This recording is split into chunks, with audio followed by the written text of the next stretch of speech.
आज हम लोग पूर्व रूप संधि की चर्चा करते हैं, जो कक्षा 12 में आता है। पूर्व रूप संधि, पूर्व माने पहले वाले वर्ण के रूप में हो जाता है। क्या हो जाता है? ये जो अ है यह अपने पूर्व वाले वर्ण के रूप में हो जाता है। पूर्व में इसके कौन कौन से वर्ण होंगे? एंग, पदांग, आदि। यानी पद के अंत में एंग प्रत्याहार के यदि वर्ण आते हैं और उसका मेल ऐसे होता है तो यह अ उस एंग प्रत्याहार के अंतर्गत आने वाले वर्णों में ही ये समाहित हो जाता है, मिल जाता है, और इसके स्थान पर अवग्रह चिन्ह जो होता है उसे हम लगा देते हैं। सर परिभाषा देख लीजिए। यदि किसी पद के अंत में, यदि किसी भी पद के अंत में एंग प्रत्याहार, एंग प्रत्याहार के अंतर्गत कौन कौन से वर्ण आते हैं? एंग प्रत्याहार के अंतर्गत ए और ओ, ये दो वर्ण आते हैं। तो यदि किसी पद के अंत में ए और ओ का मेल, ए और ओ वर्ण हो, स्वर हो, और इसका मेल इसके बाद है, यानी इसका मेल ए और ओ, धन किसी पद के अंत में ए हो अथवा ओ हो और अगला जो भी शब्द है वह ऐसे शुरू हो। किससे? ऐसे शुरू हो, यानी ए अथवा ओ, इनमें से दोनों में से किसी का भी मेल अगर ऐसे होता है तो ए और ओ दोनों मिलकर यह ए जो है इसी ए में समाहित हो जाता है। इसके स्थान पर यहाँ ए पूर्व में उपस्थित था, इसके स्थान पर इसका अवग्रह चिन्ह लगा देते हैं। जैसे देख लीजिए, यदि किसी पद के अंत में एंग प्रत्याहार ए ओ, यही एंग प्रत्याहार के अंतर्गत वर्ण दो आते हैं, ए और ओ हो, और इसके बाद ए आया, क्या आया हो? ए आया हो, तो वह ए, यह ए अथवा ओ में, ए अथवा ओ के रूप में हो जाता है, यह इसी में समा जाता है, हो जाता है। तो वह ए अथवा ओ के रूप में हो जाता है और ए की पूर्व उपस्थिति के लिए चिन्ह, ये जो यश की तरह चिन्ह बना है, यही हम लिख देते हैं, रख देते हैं। जैसे उदाहरण में आप देखिए, जैसे को धन आपी, को धन आपी, को अपी, क्या होगा? को धन अपी अगर दे दिया जाए, क्या कहा परिभाषा में? धन के पहले ओ अथवा ए अथवा ओ हो, ए अथवा ओ हो, तो क्या है? ओ है, क्या है? ओ है।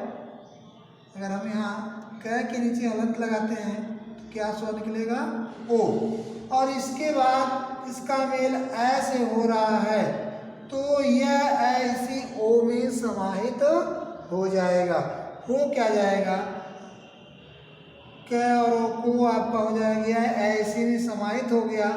इसके स्थान पर हम ये अवग्रह चिन्ह रख देते हैं, बचा क्या? पी, को। या और उदाहरण देख लेते हैं, जैसे विष्णुधन अपि दे दिया, क्या दे दिया? विष्णुधन अपि, हमें कुछ नहीं करना है, बस ए के पहले ए अथवा ओ हो तो यह ए इसी ओ या ए में समाहित हो जाएगा। इस ए की उपस्थिति दर्ज कराने के लिए इसके स्थान पर अवग्रह चिन्ह हम रख देंगे। क्या हो जाएगा? यह विष्णु ही होगा, यह ऐसी ओ में समाहित हो गया। इसके स्थान पर हम अवग्रह चिन्ह, जो यह दर्शाता है कि यहाँ पूर्व में ए उपस्थित था, मौजूद था।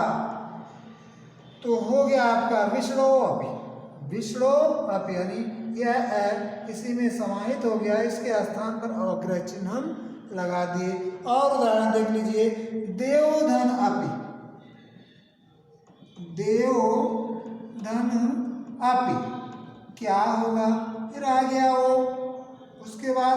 ए आ रहा है तो यह ए पुनः इस ओ में समाहित हो जाएगा और इसके स्थान पर अवग्रह चिन्ह जो पूर्व ए की उपस्थिति का सूचक है आप लिख रख देंगे। ये क्या होगा? देवो। जहाँ भी ऐसा रहेगा आप यहाँ समझ लेंगे कि हाँ पूर्व रूप स्वर संधि है। कौन सी संधि है?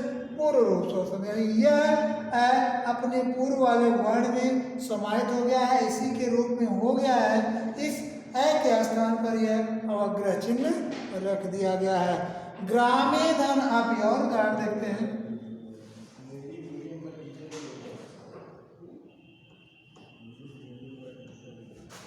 ग्रामे धन आपी।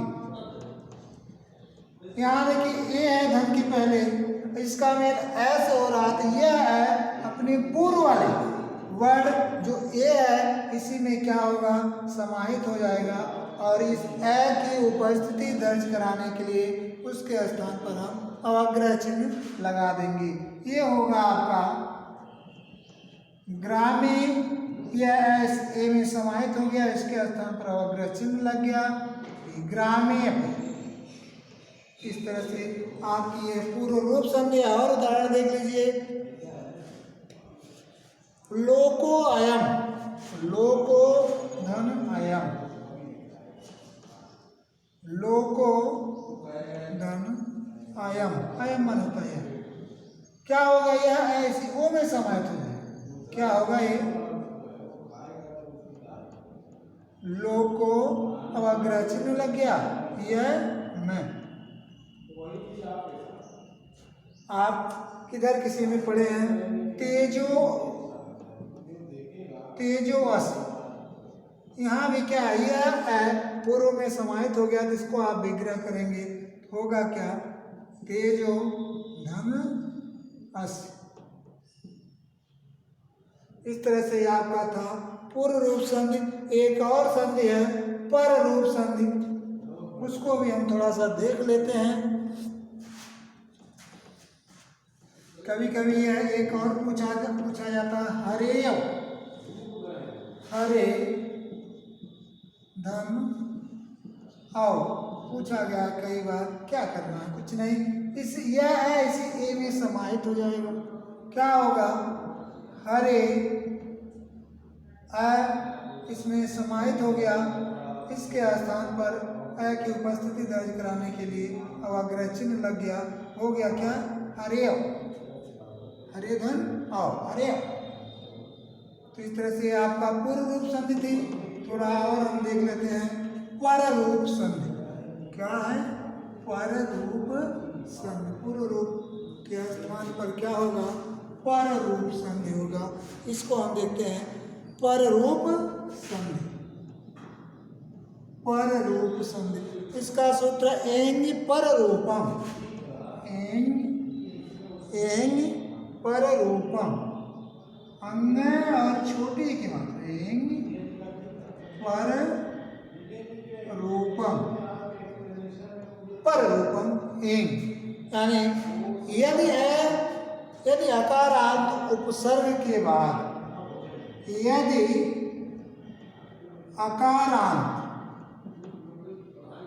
अकारांत उपसर्ग के बाद, किसके बाद?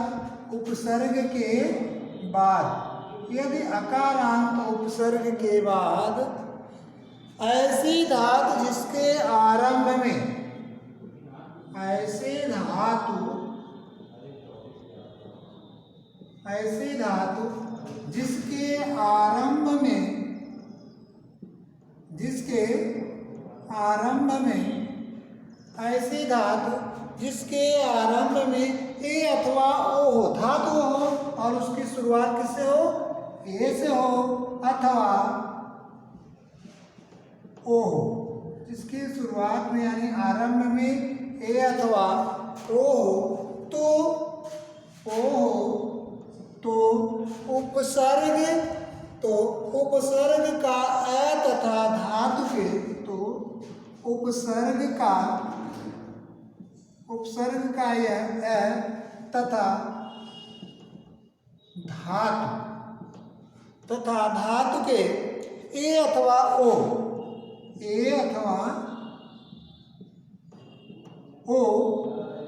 धातु के ए अथवा ओ दोनों के स्थान पर, ए हो चाहे ओ हो, दोनों के स्थान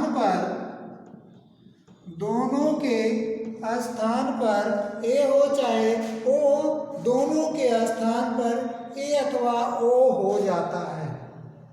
ए या ओ हो जाता है, ये आपका है पर रूप संधि। जैसे प्रधन एजते, था क्या परिभाषा क्या थी कि यह प्र बोलने पर हमारे मुख में क्या आ रहा है, ए आ रहा है, और इसका मेल ऐसे धातु से हो जिस धातु की शुरुआत या प्रारंभिक वर्ण ए अथवा ओ हो, तो यह इसी ए अथवा ओ में समाहित हो जाता है। जैसे प्र आया धन एजते, क्या है, धन एजते। अब यह प्र का जो ए इसी ए में समाहित हो जाएगा, बचेगा क्या, जते, प्रधन एजते, क्या होगा, प्रेजते होगा, यानी यह ए इस ए में क्या हो गया, पर बाद वाले ए में यह ए क्या हुआ, समाहित हो गया। पहले आप पूर्व रूप में देखे क्या कि यह ए जो था इसके पूर्व में पहले ए अथवा ओ जो होता था उसमें समाहित होता था, लेकिन इसमें क्या है, पर रूप संधि में यह पर बाद वाले ए अथवा ओ में क्या होगा, समाहित होगा। अगर वह धातु ए अथवा ओ से शुरू हो रही है, प्रारंभ हो रही है, तो इसका ख्याल रखना है। और उदाहरण हम देखते हैं, उपधन ओसति, अब देखिए ओ से यह वर्ड ए शब्द ओ से शुरू हुआ, इस प में प ए आ रहा है, तो यह है इस ओ में समाहित हो जाएगा और दोनों मिलकर होंगे क्या, उपोसति, क्या होगा, उपोसति। इस तरह से आप ध्यान देंगे, जो दूसरा शब्द धन के बाद प्रारंभ होगा उसमें ए होगा अथवा ओ होगा, और उसके पहले जो है, पहले शब्द का अंत में उपसर्ग युक्त अगर है वो और उसमें ए आ रहा है, तो वह ए इस बाद वाले ए अथवा ओ में, पर बाद वाले ए अथवा ओ में क्या होता है, समाहित हो जाता है। प्रधन ओसति दे दिया, प्रधन ओसति, ये प्र आपका उपसर्ग है, ए आ रहा है, तो क्या हो जाएगा, यह ए इसका इसी ओ में समाहित हो जाएगा, यानी ये हो गया प्रो सति। इस तरह से ये आपका पर रूप संधि समाप्त हो गया। ये दो संधियों में से भी पूछ देता है, तो थोड़ा सा हमको इसमें भी ध्यान रखना है।